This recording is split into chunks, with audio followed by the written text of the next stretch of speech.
The eminent archaeologist and anthropologist, the late Michael Coe, once wrote that there were four unifying forces in Mesoamerica: the Olmec, Teotihuacan, the Toltecs, and Tenochtitlan. Today we are focusing on the third of those cultures, the Toltec. But don't let that quote fool you. Although the Toltec left a palpable influence on Mesoamerica, the Toltec legacy is baffling and prone to misunderstanding. In writing this episode, I struggled to assemble an easy and digestible narrative because of the difficulties that come with assessing the Toltecs. Scholars have championed the notion that the Toltecs were masters of a great Mesoamerican empire, at the same time that others have dismissed them as myth, while others have taken every conceivable position in between. If this sounds interesting to you, join me as we examine the history of the Toltecs.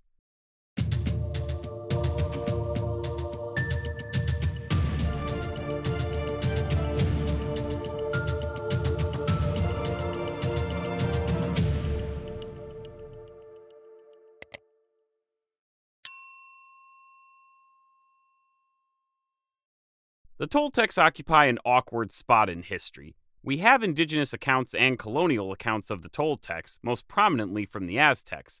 These accounts allow us to see how the Aztecs and many of their contemporaries understood the Toltecs. Now, a word of warning about these Aztec sources that will sound very familiar to people who watched our episode on Nezahualcóyotl. These sources are less than ideal. Nearly all of them were written after the conquest and under colonial rule, which was already several centuries after the Toltecs had come and gone. No primary sources survive from the Toltec beyond some images and date glyphs in archaeology. Since these sources are overwhelmingly colonial, they're also attuned to a Spanish and Catholic audience, so it's safe to say that there were probably some liberties taken with these accounts. In some cases, for example, biblical parallels pop up that cast some suspicion on the narrative. Even in cases where native informants were consulted, the goal of these works was to allow Catholic mendicants to understand the indigenous culture to better convert it. Not exactly what we would call good ethnography by today's standards. Native tropes also work their way into the narrative as well. Cycles of rise and fall, glory and tragedy appear in these accounts as well. Remember, Mesoamericans had a very cyclical view of time, where worlds were created, destroyed, recreated, and destroyed again. Beyond this, there are other problems. Before the conquest ever happened, the Mexica, like any other ancient nobility, took very calculated steps to craft the most impressive pedigree in history for themselves to legitimize their rule. To this end, they purged histories that did not line up with the new official narrative. The most visible instance of this was when the Tlatoani-Itzcoatl ordered any disagreeing histories to be burned. On top of that, the Spanish themselves wreaked incredible destruction during and after the conquest and burned hundreds, perhaps thousands of native documents. These destroyed codices could have clarified a lot about the Toltecs had they survived, but alas, history is seldom kind to history. This is all to say that we are working with fragments of what must have been a huge corpus of knowledge. So let's see what the Mexica thought of the Toltecs. The Mexica spoke of the Toltec in the most glowing of praise. The Toltecs represented the golden age of a bygone era. They were the progenitors of all high culture who also dominated Mesoamerica in the distant past, much like how the ancient Greeks and Romans were viewed in Europe during the Renaissance. They were credited as the ones who left later peoples with the calendar, medicine, and the Nahuatl language itself. They were the greatest, the strongest, the wisest. At the center of Toltec legend was the culture hero Seacat-Topiltzin-Quetzalcoatl, who founded the great city of Tollan and birthed high civilization. Just to clarify, this is not the feathered serpent god Quetzalcoatl, but a man with that name. To the Aztecs and other post-classic cultures, the Toltecs were not just a past people, but an ideal to be emulated. Spanish chronicler Bernardo de Sahagún summed up such memories of the Toltec when he wrote, "The Tolteca were wise. Their works were all good, all perfect, all wonderful, all marvelous. They invented the art of medicine, and these Tolteca were very wise. They were thinkers, for they originated the year count. These Tolteca were righteous. They were not deceivers. Their words were clear words. They were tall. They were larger than the people today. They were very devout." Indigenous and Spanish chroniclers recorded histories of the Toltec people, but I use that term very loosely. because there's a lot of variation between different accounts. Remember, we are working with a very fragmented record, much of it produced under less than ideal circumstances. For a quick example, let's check out these chronologies for the Toltecs. There are clearly some common elements, but there are huge differences also. Rulers are added or are missing, and the dates are sometimes centuries apart. This is the stuff of historian nightmares, but many have risen to the challenge and done their best to comb through these accounts to distill the most likely and basic narratives which we'll explore. Please keep in mind that there is some disagreement between these narratives, but I'll do my best to present the basic and somewhat abbreviated reconstruction of the Toltec legend. If you want to dive headfirst into all these accounts, I recommend getting a copy of H.B. Nicholson's Toltec Quetzalcoatl, the once and future lord of the Aztecs. He explores and compares all of these accounts in spectacular detail. According to the various accounts, the people who would become the Toltecs were Chichimeca. Chichimeca was the name given to the diverse populations that were living north of the Valley of Mexico. Oh my, Ancient Americas! It seems you are up for a weird ride on this video. After all, the Tolteca-Chichimeca dynamic is one hell of a mess. It sure is, and we'll see that in this video. Actually, can I ask you to help me here? Why don't you explain the Chichimeca to everyone on your channel, after we finish talking about the Toltecs over here, of course? It will be my pleasure to do that. Great, I'll see you over there. Although for now, let's get back to the Toltecs. According to the traditional narratives, a leader named Mixcoatl led the Tolteca into the Valley of Mexico and established a capital at Iztapalapa or Culhuacan, depending on who's telling the story. Mixcoatl had a son named Topiltzin, born on one reed, who became a virtuous high priest of Quetzalcoatl, and even took his name. His first act was to move the capital to the newly founded city of Tollan. Topiltzin is presented in many of these accounts as a wise and moral ruler, as well as a virtuous priest who abhorred human sacrifices. Sounds suspiciously like our old buddy Nezahualcóyotl. Coincidence? Under the reign of Topiltzin, Tollan prospered. Unfortunately, things at Tollan got a little crazy when Topiltzin Quetzalcoatl got caught up in a struggle with another faction, or perhaps a person, with the name of Tezcatlipoca, who are represented as advocates of blood sacrifice and violence. Now, like Topiltzin Quetzalcoatl, this is not the god Tezcatlipoca, but a person or faction that shares his name. In a series of events, Tezcatlipoca deceived and tricked Topiltzin Quetzalcoatl into drinking pulque and violating his priestly vows. Now disgraced, Topiltzin Quetzalcoatl was forced into exile from Tollan. After leaving the city, he journeyed to the sea, where in one version of the story, he sets out east on a raft with his followers, or in another version, immolated himself to become Venus, the morning star in the sky. Incidentally, this is the source of the myth of the return of Quetzalcoatl that Montezuma II obsessed about and that Cortez exploited during the Spanish conquest. Back at Tollan, with the Tezcatlipoca faction in power, Tollan became the seat of a fantastic empire with palaces of jade, gold, turquoise, and quetzal feathers. The Toltecs themselves were described as talented artists who put their heart into everything and who taught the clay to lie, whatever that means. There was nothing that they could not make. All of this came to a halt with the last ruler of Tollan, Huaymac, who abandoned Tollan and moved the capital to Chapultepec amidst increasing social and political turmoil.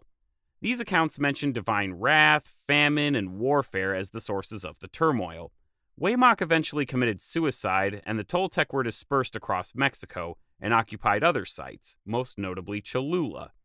Later Aztec tradition also claimed that the royal line of the Toltecs continued through the ruling dynasty of the small city-state of Culhuacan, but I couldn't find any information explaining precisely how this came to be. Now, historians have pored over these stories of Topiltzin Quetzalcoatl and the Toltec to discern any historical elements in it.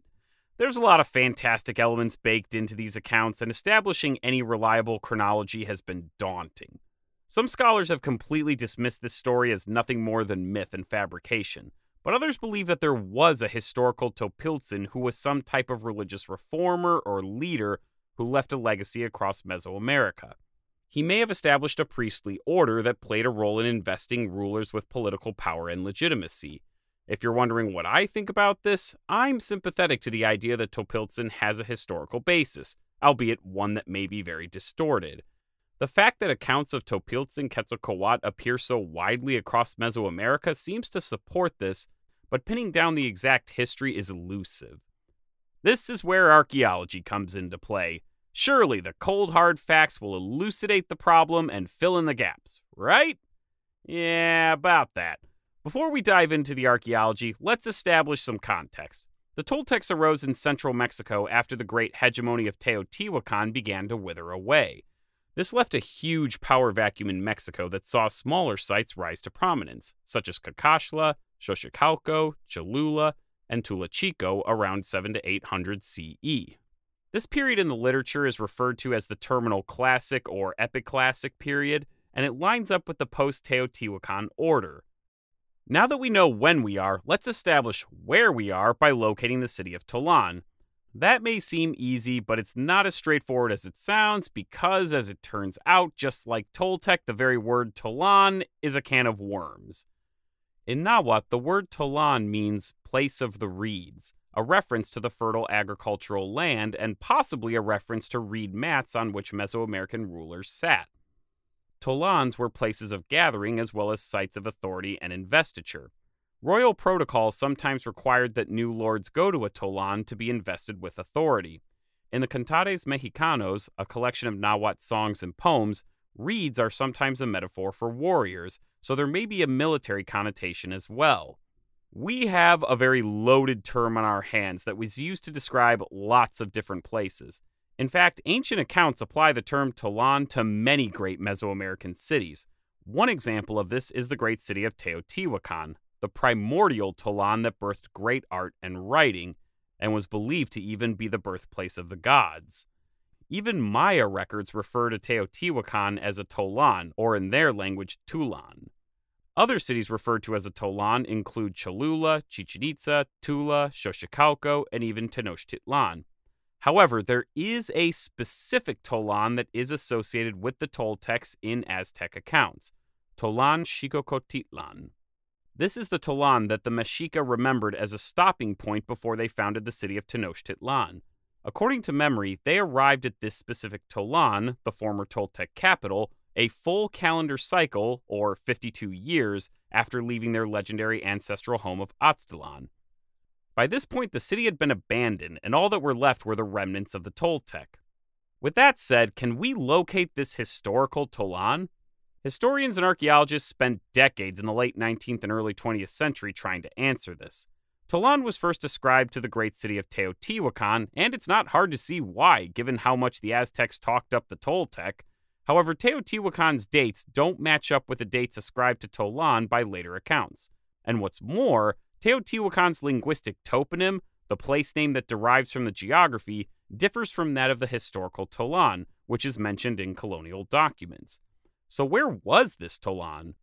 In the 1940s, archaeologist Wigberto Jimenez Moreno really got to work on this. By examining old codices, colonial accounts, and etymologies of Mexican towns, he was able to deduce that the modern city of Tula was the historic Tollan Xicocoatitlan that had been noted in the Aztec sources as the former Toltec capital.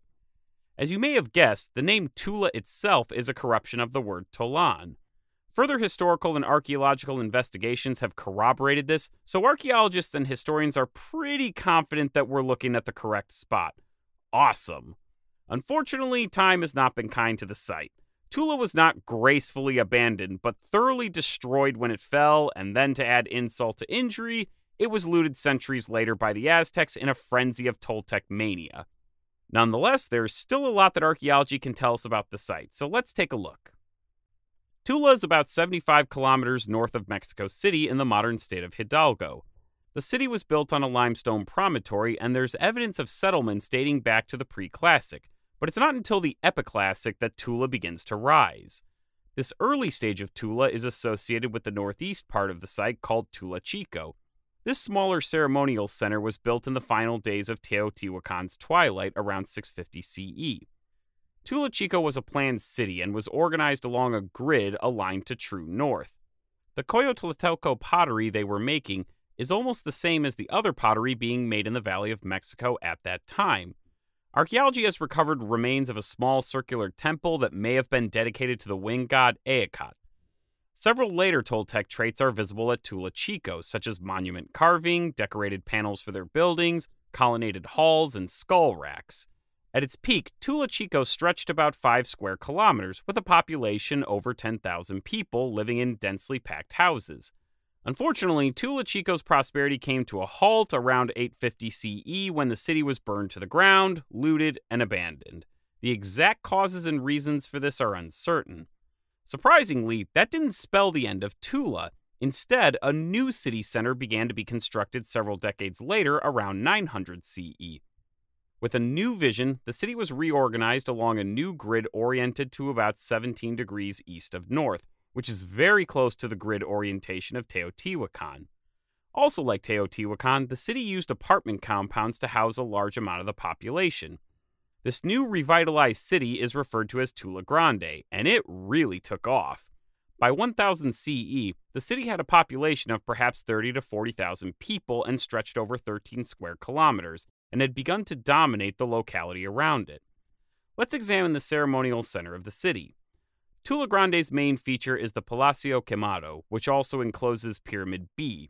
To the northeast is one of the ball courts. To the south is the main plaza, which is flanked by Pyramid C and the second ball court. Within the plaza itself is the central altar and the tzompantli, the skull rack. This design subtly harkens back to Teotihuacan with the placement of its temples. The larger pyramid, Pyramid C, is oriented west, and the smaller, Pyramid B, is oriented south, just as the pyramids of the sun and the moon are at Teotihuacan. On the southern end are 2 smaller buildings, structures J and K. Although it lacks the grand avenues and sheer scale of Teotihuacan, Tula Grande evokes its memory in a scaled-down form. Let's look at these features in depth. The largest monument at the site is Pyramid C, which is sadly in poor shape. At some point, the structure was destroyed and its decorations removed, leaving only the base, although a small altar was later erected by the Aztec after the city was re-inhabited. Unfortunately, that means that the deity this pyramid was dedicated to remains unknown. However, Pyramid B is much better preserved, so let's devote our attention there. This exquisitely designed, but not so exquisitely named structure is the most impressive building left at the site. Built in 6 successive phases, this 10-meter-high stepped pyramid is fronted by a colonnaded hall. At the top are the remains of columns that once held the roof of a 2-roomed structure. The largest columns are the famous Atlantes. Just to set the record straight, Atlantes does not refer to Atlantis, but rather to the architectural term Atlas, which is used to describe a sculpted structural support shaped like a human. I should also mention that these are not unique. There are also other smaller Atlantes from the site used to support altars and smaller structures, like this one. Anyways, these Atlantes depict Toltec warriors. They carry atlatls, darts, war clubs, and tobacco bowls. In front of these Atlantes are 2 composite columns that depict the feathered serpent. Although there's not much of them left today, you can get a better idea of what they may have looked like by checking out the Temple of the Warriors at Chichen Itza.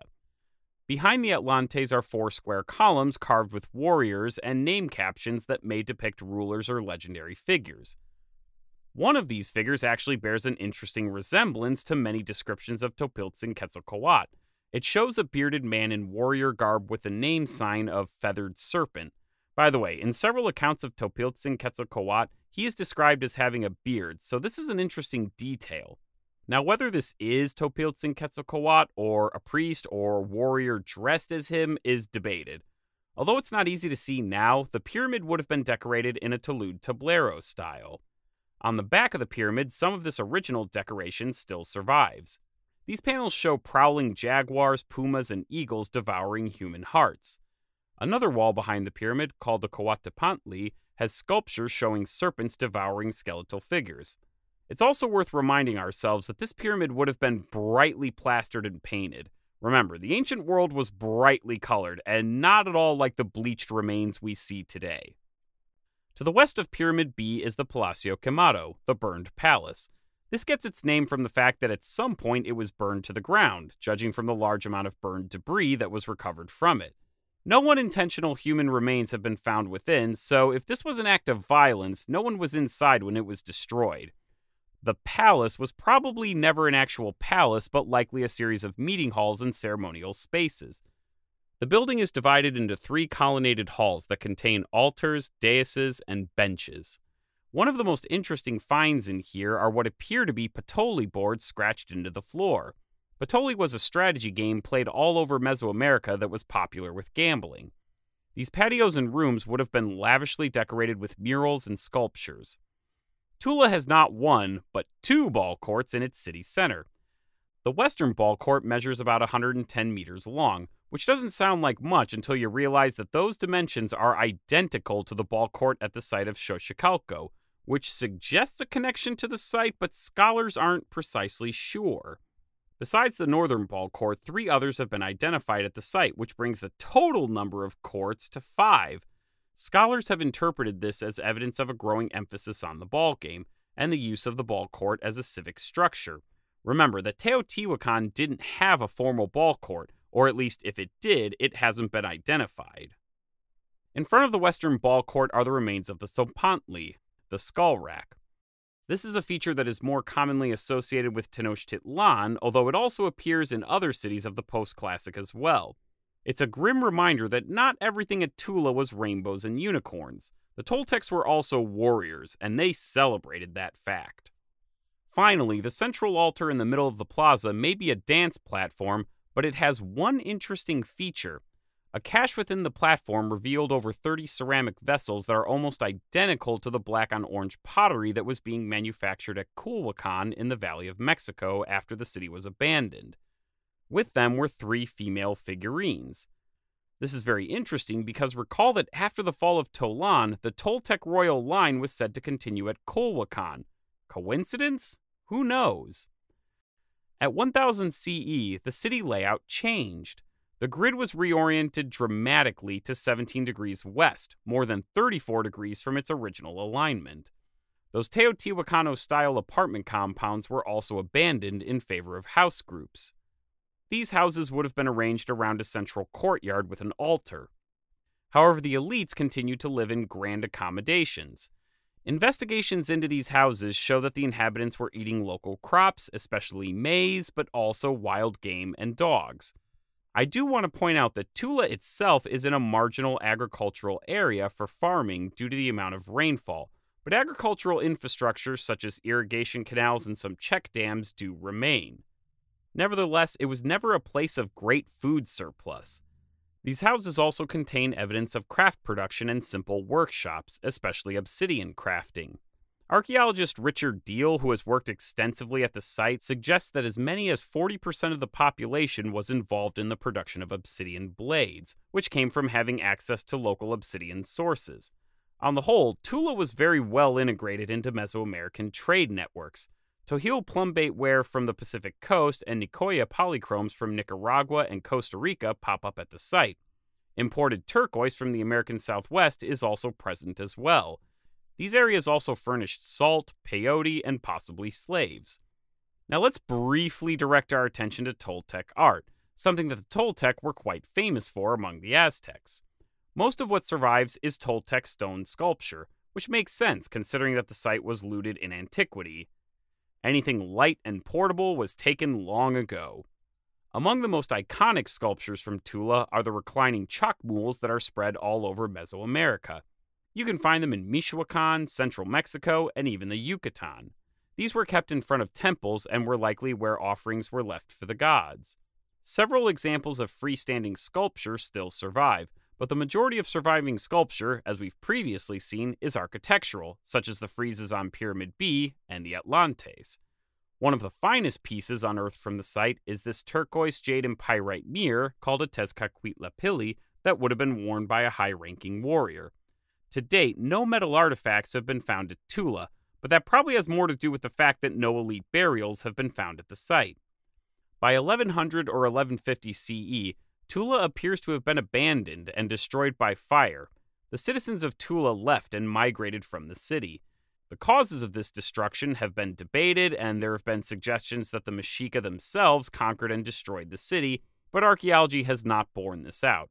A century or two later, there does appear to be a brief Aztec occupation before being seriously reoccupied by the Aztecs around 1400 CE. However, the site's destruction doesn't line up with the migration of the Mexica, so internal causes or local warfare are likely better answers.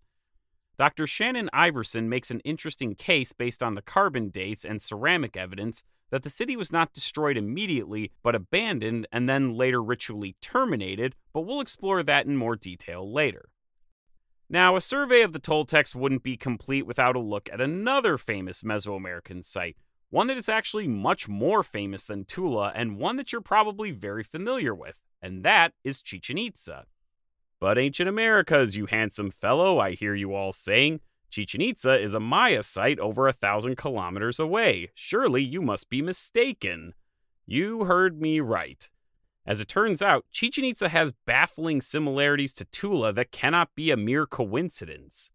Specifically, much of the later art and architecture bears a striking resemblance to those at Tula. For some quick examples, check out the Temple of the Warriors at Chichen Itza and compare it to Pyramid B and the accompanying structures at Tula. Look at the chalk mule statues.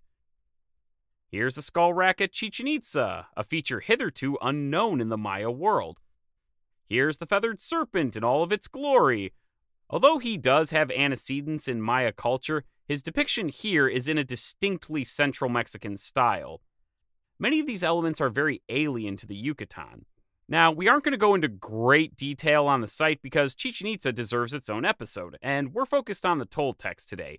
We're just highlighting the similarities, which are so strong that since the 1800s, most archaeologists have accepted the fact that there is a connection between the two sites. So much so that they're often referred to as twin Tollans. And in fact, when Pyramid B at Tula was reconstructed by archaeologists, the Temple of the Warriors was used as a reference, though not without some controversy. Some critics have argued that the similarities between the buildings are due to this, but others say that this is overstated. Despite these tantalizing links, teasing out the nature of that connection has been fraught with controversy. At first, Chichen Itza was thought to be a Toltec conquest, perhaps even a conquest by Topiltzin Quetzalcoatl himself after his expulsion from Tollan. Making this all the more strange is that later colonial accounts from the Yucatec Maya, which again are not always the most reliable sources, recount an invasion by Quetzalcoatl, or Kukulkan to use his Maya name, and the Itza people, though just like the Mexica accounts of the Toltec, the historicity and exact meaning of these accounts is debated. Art at Chichen Itza also shows rulers or figures dressed in Toltec warrior attire, most notably the stela dated to the end of the 10th century. This idea dovetailed nicely with the idea of a Toltec empire, and it still has its proponents today. We also know that there is some precedent for this because recall from our Teotihuacan episode, Teotihuacan led an expedition to oust the ruling dynasty of the great Maya city of Mutal. If they could do it, could Tula have done so as well? Maybe. Well, in 1961, George Kubler decided that he didn't agree with that and theorized that Chichen Itza, in fact, was the founder or conqueror of Tula rather than the other way around. He and his supporters also argued controversially that several traits identified as Toltec were actually Maya traits, and that Chichen Itza's larger size, the exquisite high-quality art and craftsmanship there dwarfed those at Tula. This theory still enjoys some support, but since then, others have argued that these Tolteca Maya traits were not spread via conquest at all, but consciously adopted by the later inhabitants of Chichen Itza. After all, Washington, D.C. has a lot of classic-inspired architecture, but that doesn't mean that it's a classic Greek or Roman city.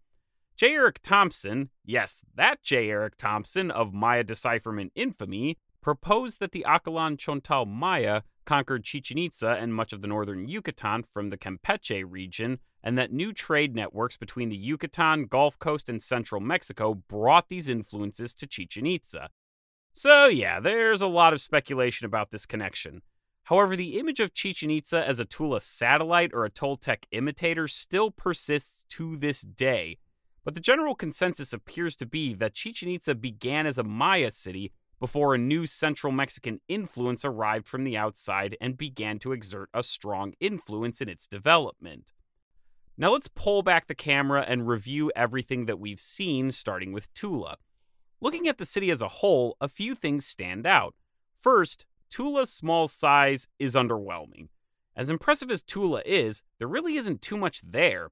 Tula pales in comparison to Teotihuacan, Cholula, or Tenochtitlan.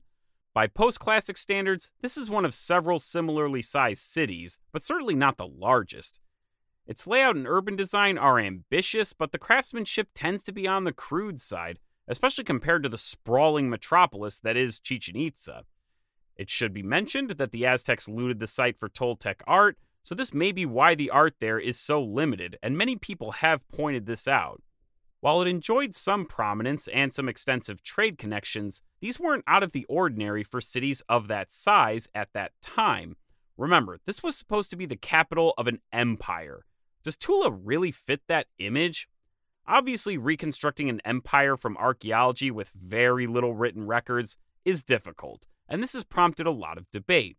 However, in 2001, Michael Smith and Lisa Montiel took this question on and argued that Tula did not meet the criteria for an empire, but rather a small kingdom. To do this, they reviewed the material culture and archaeological record of Tula using a criteria for empires, including, but not limited to, a large urban capital, proclamations of an imperial ideology, political control of provinces, and projection of cultural and economic influence into a larger international context. They compared this to the archaeological record of other ancient Mesoamerican empires. All this showed that Tula did not rule an empire as did Tenochtitlan and Teotihuacan. Rather, it was the capital of a small regional state. To quote the authors, "We believe that scholars have been led to misinterpret the Toltec polity as a large and powerful empire for 3 reasons.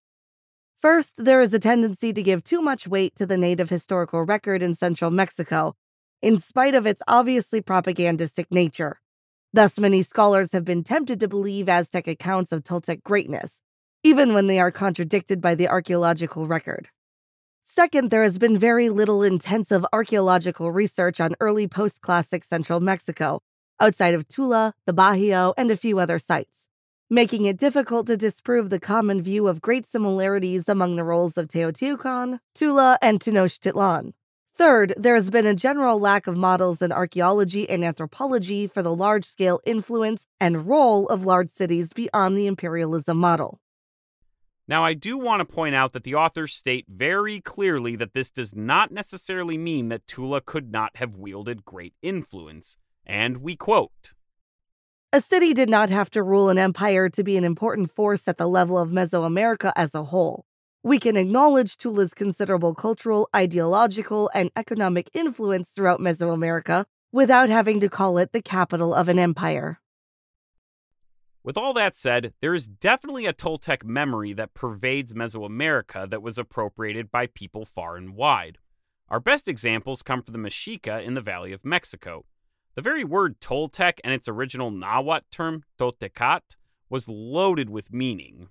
When the Aztecs used the term, it usually referred to a master artisan or craftsman or to an inhabitant of the city of Tollan, present and historical. Toltec also represented an important cultural identity that was different to that of the Chichimeca, who entered the Valley of Mexico from the north. Now, the Chichimeca and the Tolteca are often painted in binary terms, like civilized and barbarian, urban and nomadic, but that's not the case. As Aztlan Historian points out in his video, the truth is much more complicated. In fact, many ruling dynasties in Mexico, the Mexica among them, had Chichimeca origins that they were very proud of. Thus, in the case of the Mexica, they added to their legitimacy by stressing their Toltec heritage, real or fabricated. As I mentioned earlier, after the fall of Tollan, it was claimed that the Toltec royal line survived in the city-state of Culhuacan. Women from this line were prized marriage material by other nobility, and several Mexica Tlatoani took wives from this Toltec line so that their sons could claim genuine Toltec descent. Mexica rulers also adopted a distinctive blue diamond and dot pattern for their royal capes that was associated with Toltec emperors. But the Mexica had deeper connections than that. I mentioned this earlier, but it's worth repeating. According to their own history, which remember was deliberately manipulated by the Mexica, they migrated from their legendary ancestral home of Aztlan to central Mexico. Before they reached Lake Texcoco and founded Tenochtitlan, They stopped at several sites along the way, and one of them was Tollan, which at this point was a remnant of its former glory. Whether or not this happened, it was an important part of their collective social memory that linked the Mexica with Tollan and the Toltecs. Dr. Shannon Iverson argues that early Aztec occupants in Tollan actually ritually terminated the site by burning it after it was abandoned by the Toltecs, and that this symbolic rite of passage allowed them to separate their Chichimeca past and imbue them with the necessary fitness and wisdom needed to rule. All of this combined to form powerful propaganda for Mexica legitimacy. But the Mexica were not the only people to appropriate the Toltec legacy. Other cities drank deeply from the Toltec cup. The greatest rivals of Tenochtitlan, the tenacious city of Tlaxcala, covered one of their deities in a mask that had been taken from Tollan. There are records of other cities in the basin that had looted statues and other art from Tollan for their own purposes.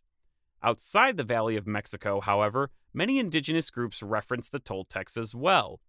In Oaxaca, Mixtec genealogies suggest that many of the ruling dynasties of the leading polities of the Mixteca trace their descent from a figure referred to as Nine Wind, who bears several of Quetzalcoatl's traits and may possibly be a reference to Topiltzin Quetzalcoatl or one of his followers.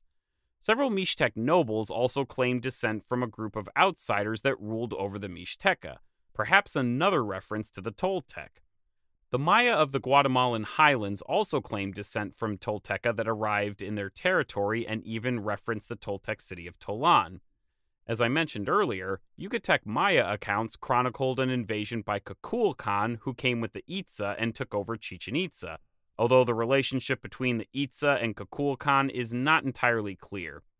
What we can grasp from this is that Toltec influence spread throughout Mesoamerica, and many different people made attempts to associate themselves with this influence. Whether this was through the legendary figure of Topiltzin Quetzalcoatl, his followers, or imitators, we could speculate on all day, but we will never know.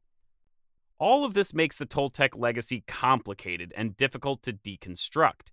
Even today, Toltec continues to be a very burdened term. If you were to crack open a book or article on Mesoamerica, the word Toltec could be used to describe a descendant of Teotihuacan, a follower of Topiltzin Quetzalcoatl, the period between Teotihuacan and the Aztecs, Mexican invaders of the Yucatan, or their art style, as well as the ancestors of several highland Maya groups. Toltec has also taken on a new meaning in the past few decades with the work of Miguel Ruiz and his book The Four Agreements. This New Age self-help book claims to be based off Toltec wisdom, and if you search for books on the Toltec, they'll usually pop up.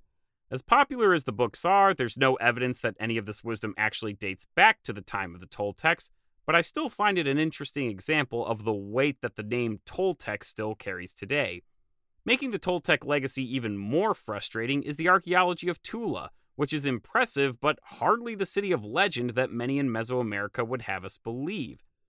The Toltecs are an enigma, and in writing this episode, I personally found out how difficult it was to fit them into a clear and concise narrative. What I've come to appreciate is that the best way to look at the Toltecs isn't about a historical narrative that we can neatly trace through history and archaeology, but rather as a constructed memory that was shared and revered by many in Mesoamerica. And that's going to wrap us up for today. Remember to check out Aztlan Historian's episode on the Chichimeca and tell him that Ancient America sent you. Special thanks to my patrons listed here. You guys are the best. If you would like to join the ranks of these fine individuals and support the show, you can do so on Patreon. The link will be in the description below. Don't forget to like and subscribe and follow us on Facebook. Take care, and we'll see you in our next episode.